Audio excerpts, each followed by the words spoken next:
Railway की line पे जाके मकान बसाएंगे वो मुख्यमंत्री नहीं बचा सकती। भाई हाथ जोड़ के मेरा दिल्ली की जनता से निवेदन है, आपको अपनी सिक्योरिटी, शहर की सिक्योरिटी और पूरे रेलवे की सिक्योरिटी का ध्यान रखना पड़ेगा। मैम ये भी आश्वासन जरूरी था कि झुग्गी तोड़ी नहीं जाएगी जाकर मकान नहीं। देखिए, ये जो लोग एक दुष्प्रचार करना चाहते हैं, राजनीतिक रोटियां सेकना चाहते हैं, उनको शहर चलाना कभी उन्होंने सोचा ही नहीं। उनका ध्येय चुनाव लड़ना, चुनाव जीतना ध्येय था।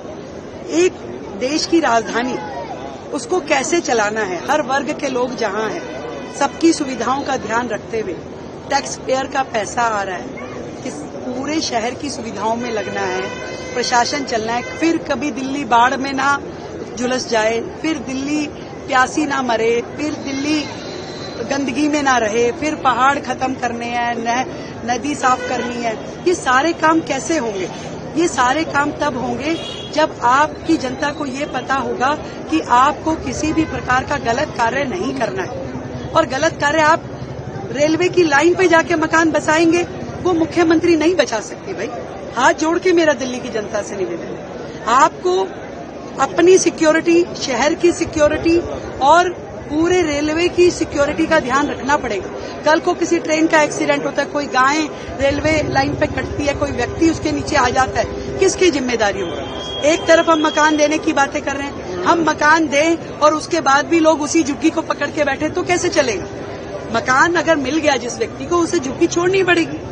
तो इसलिए मुझे लगता है कि दिल्ली को एक रिवाइवल की जरूरत है और इस दिशा में हम बॉम्बे का धारावी का जो प्रोजेक्ट है उसको भी स्टडी कर रहे हैं कि दिल्ली के सभी झुग्गी क्लस्टर, जो 675 झुग्गी क्लस्टर है, सभी हमारे जो लोहार, गडियार, बंजारा समाज के लोग हैं जो यहाँ वहाँ छोटी छोटी झुग्गी बना के रह रहे हैं, इन सबके रीडेवलपमेंट की प्लानिंग हमें करनी है और उसको बड़े प्लान तरीके से किया जाएगा। ये नहीं हो सकता कि सरकार मकान भी देती रहे और लोग जगह भी खाली ना करें। इसलिए झुग्गी वासियों को भी कमिटमेंट करनी पड़ेगी, सरकार को पूरे एफर्ट करने पड़ेंगे और उतना फंड जनरेशन भी आपकी सरकार के पास होना चाहिए कि आप सभी योजनाओं को दुरुस्त रूप में चला सकें। तो मैं केवल आज इतना कह सकती हूँ, किसी भी झुग्गी वासी जो यहाँ का परमानेंट निवासी है, सालों से यहाँ रह रहा है, उसके साथ अन्याय हम नहीं होने देंगे।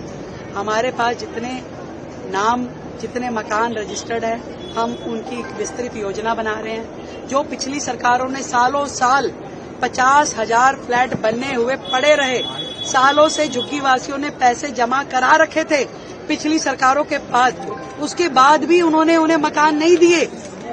आज हम उन मकानों को दोबारा से खड़ा करने के लिए हजारों करोड़ रुपए खर्च करने की योजना बना रहे हैं कि उन फ्लैटों को ठीक करें, उनको दें, उनको सपुर्द करें उन झुग्गी वासियों को। इस सब योजना पे काम चल रहा है। तो तोड़ना हमारा ध्येय नहीं है, बसाना और सुव्यवस्थित तरीके से बसाना हमारी मंशा है।